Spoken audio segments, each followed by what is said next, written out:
Breaking window just opened in Chicago, and if the right name walks through it, January football will feel different in the city. There's movement, there's timing, and there's a player profile that lines up so perfectly with what this offense needs that you can almost hear the rumble from Hollis. All to every living room on the South Side. Here's the promise. In the next minutes, we're going to piece together the quiet signals, the cap math that actually works, the timeline before the deadline, why this specific skill set unlocks Caleb Williams on third down, what it does to the rotation with DeAndre Swift, what kind of draft compensation it would take, how it changes the locker room temperature, and what could kill the deal before it even breathes. No spoilers yet, just stay with me. Welcome back to Bears News Fan Report. Hit subscribe, drop a like, and turn on notifications so Chicago fans like you get this breakdown while it still matters. This community is built on straight talk, urgency, and football that travels in January.now introduction. The Bears offense has finally found a voice. Spread looks that don't panic. A quarterback who can threaten every blade of grass, play action with teeth, and an identity that wants to be tough without being stubborn.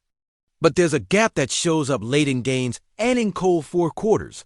Consistent yards after contact and a pass-catching valve that punishes soft zones. It's not about highlight runs. It's about control. You see it in the splits. When this team runs efficiently early, the entire menu opens. The protection gets lighter boxes. Caleb's footwork smooths out. The explosives arrive on schedule instead of desperation. But when the run game stutters, the offense leans too much on hero ball. And that is not how you protect a young franchise quarterback in the long run. The front office knows this. The trade window is short. The deadline is firm. And the right move now is less about headlines and more about playoff math. You don't trade for a name. You trade for downs 1 through 4 in December. You trade for 2nd and 6 instead of 2nd and 9. You trade for clean play action and for a back who can stay on the field. All 3 downs without tipping your hand. Scheme-wise, the fit is not a mystery. Chicago's best stretches marry inside zone and duo with shotgun counters and quick swing action. Then layer leak routes and choice routes against linebackers who can't run with a true dual threat. The missing piece is a back who can plant once and go, who erases the first tackler, who can motion out, catch the ball naturally, and turn safe throws into chain movers without forcing. Caleb to play hero every drive. Scan the league and you'll see plenty of runners. But there are very few backs who are genuinely RB1A backs who instantly command attention, stress safeties, and make coordinators empty their toolbox. And there's one in the AFC, wearing green, on a team that's wobbling early and might listen if the price is adult and the timing gives them flexibility. Let's be honest about signals. If Chicago stacks wins and nudges above .500, aggression becomes easier to justify. If the team in green continues to skid, a strong offer can look like a reset button for them and a runway for us. Add in the fact that our OC loves backs who catch with receiver hands and hit inside seams with patience, and the path becomes clearer and clearer. The name is Breece Hall. Now we can talk plainly. Breece is the prototype for exactly what this offense craves.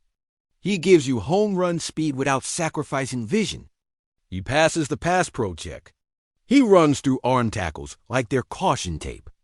And when you flare him out wide or send him on an angle route, linebackers have to respect it or pay for it. That means more split safety looks, softer windows for Caleb, and a credible play action threat even when everyone in the stadium knows it's 2nd and long. How does he fit next to DeAndre Swift? Cleanly, Swift remains your space creator and matchup finder motion, jet, misdirection, perimeter stress. Breece becomes your tone setter and your closer. He can handle the heavy lifts in the A and B gaps, punish light boxes, and still give you explosives. You don't bench Swift. You free him up. You take a good backfield and make it layered and unpredictable. Khalil Herbert and Roshan Johnson get defined roles. The wear and tear spreads out. And your fourth quarter looks fresher, because nobody's at 22 carries by the 2-minute warning. What about the line? This move only makes sense because of how the line has started to settle. When the double teams are landing and the communication on stunts is cleaner, a back like Breece turns blocked for 4 into gain 7. That is life in this league. 3 extra yards on early downs are the difference between asking your rookie QB to be a magician or a surgeon. Let's address the elephant in the room: price and contract. You don't get this kind of player for cheap. But the beauty of the timing is that he's still in an affordable phase of his deal compared to his value on the field. And Chicago has been careful with flexibility. You're not mortgaging the future. You're staking a claim that your rookie contract window for a young quarterback is worth protecting with a premium skill player in the backfield. A realistic structure could be a meaningful day 2 pick with a performance kicker, something that pays off for both sides if the move works, and doesn't sink either ship if it doesn't. Why would the Jets even consider it? Context. If their season stalls and they want draft capital to retool fast, moving a premium back might be one of the few ways to get it. Running back is a position where capable replacements can be found, but true difference makers are rare. That's exactly why Chicago will call, and why New York, in the right situation, might actually pick up. On the field, picture what this does to down and distance. 1st and 10, inside zone to Breece, plan and explode, 2nd and 4. 2nd and 4, toss look into RPO glance, linebacker freezes, slant behind into DJ Moore or Rome Oduns. 3rd and 2 at the logo, same personnel, same look. Now it's a play-action boot with Caleb on the edge, take the tight end. Tuck and go, slide, move the chains, drain the clock. This is how sustainable offenses look when the run game is not a suggestion, but a statement. There's also the weather. People outside Chicago forget it every year until late November. Tackling hurts in the cold, and so does getting run through. A back like Breece makes business decisions expensive for the other side.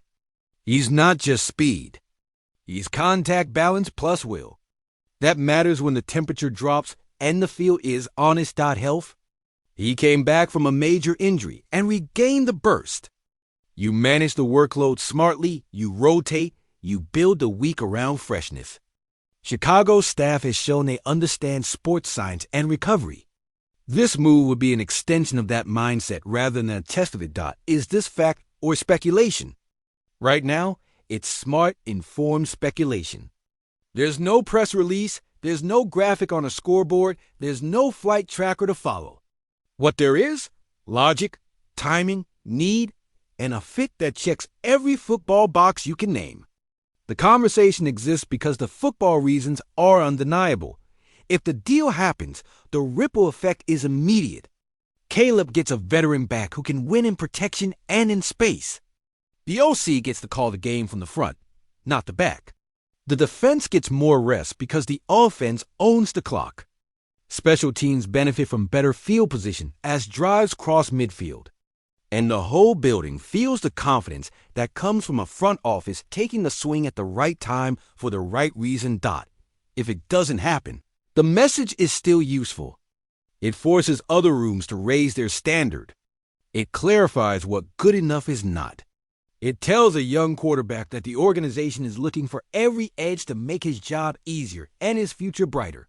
Chicago, I want to know what you think.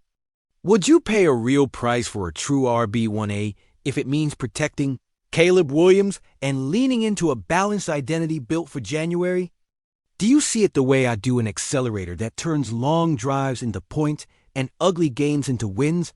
Or do you think the capital is better spent elsewhere? Drop your take below. Tell me your compensation line in the sand and how you'd split the touches with Swift. My opinion: if the number stays reasonable and the medicals are clean, I make the call. This is a move that fits the timeline, the scheme, and the city. And yes, it is a speculation, not a report. But it's the kind of speculation that makes football sense today and playoff sense tomorrow.